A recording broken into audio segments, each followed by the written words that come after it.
안녕하세요. 울주 마음건강TV 구독자 여러분. 저는 코로나19 후유증 전담 부산 성모병원 이비인후과 국태경입니다.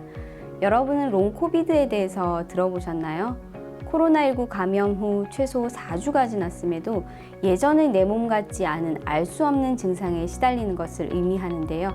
오늘은 여러분의 코로나19 후유증의 증상과 치료에 대한 궁금증을 풀어드리기로 하겠습니다.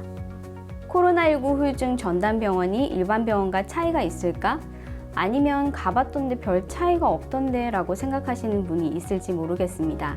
하지만 모든 질환의 진단과 치료에는 관련 지식뿐 아니라 실제 임상 경험이 중요합니다. 코로나19는 새로운 감염 질환이기 때문에 아직까지도 그 증상, 치료, 후유증에 대한 임상적인 연구가 필요한 상태입니다. 코로나19 후유증 전담병원은 코로나19 환자들을 직접 보았던 의료진들이 있는 병원에서 대부분 시행하고 있습니다. 그래서 코로나19 환자 및 후유증을 호소하는 환자들에 대한 경험을 다수 가지고 있습니다.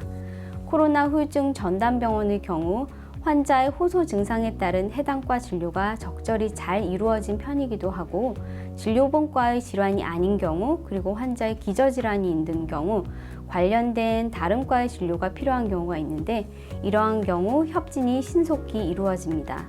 뿐만 아니라 환자의 피로회복 및 증상 완화를 서포트해 줄 수 있는 수액 치료가 잘 세팅되어 있습니다.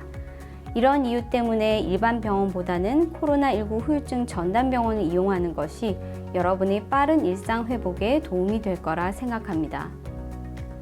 코로나 후유증으로 이비인후과에 오시는 분들은 우선 첫 번째, 귀 먹먹함 때문에 오시는 분들이 있고요. 그리고 여전히 지속되는 기침, 그리고 어지러움증, 그리고 후각과 미각 장애 때문에 오시게 됩니다. 만약 증상이 지속된다면 일반 병원에서의 정확한 진단과 치료가 되지 않았을 가능성이 있는데요. 지금 말씀하신 귀 먹먹함, 어지러움, 구토는 이비인후과와 관련된 증상에 속하기도 합니다. 하지만 같은 증상이라도 관련된 질환은 다양하고 여러 가지 질환이 동반되어 나타나는 경우도 있습니다. 이비인후과 의사로서 귀 먹먹함, 어지러움, 구토와 관련된 대표적인 질환에 대해서 간략히 말씀드리겠습니다.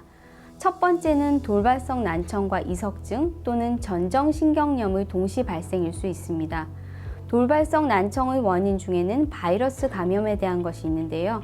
돌발성 난청은 청력이 감소하는 질환인데 청력 감소의 증상을 귀 먹먹함으로 느끼는 경우가 있기 때문에 이런 증상이 있다고 하면 청력 검사 및 어지러움증에 대한 평가가 필요하겠습니다. 두 번째는 중이염의 악화로 인한 미로염이 있습니다.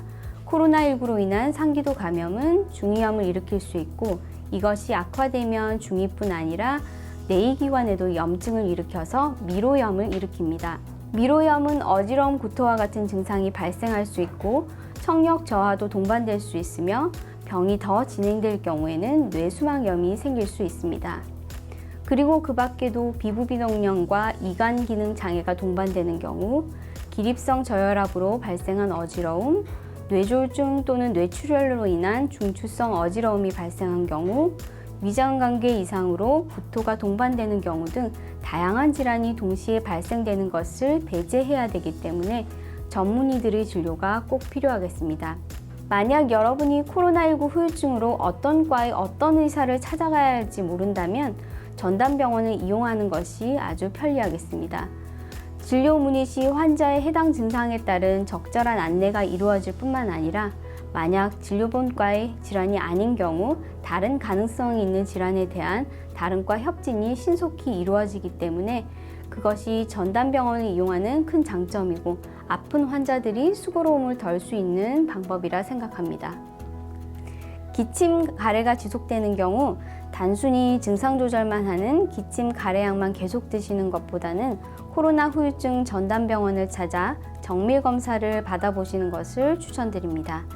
일부 기침약에는 중추 신경계에 영향을 주는 약, 심장 및 간 기능에 영향을 주는 약들도 있기 때문에 고령자, 기저질환자의 경우는 장기간 지속적으로 복용하는 것에 대한 주의가 필요합니다.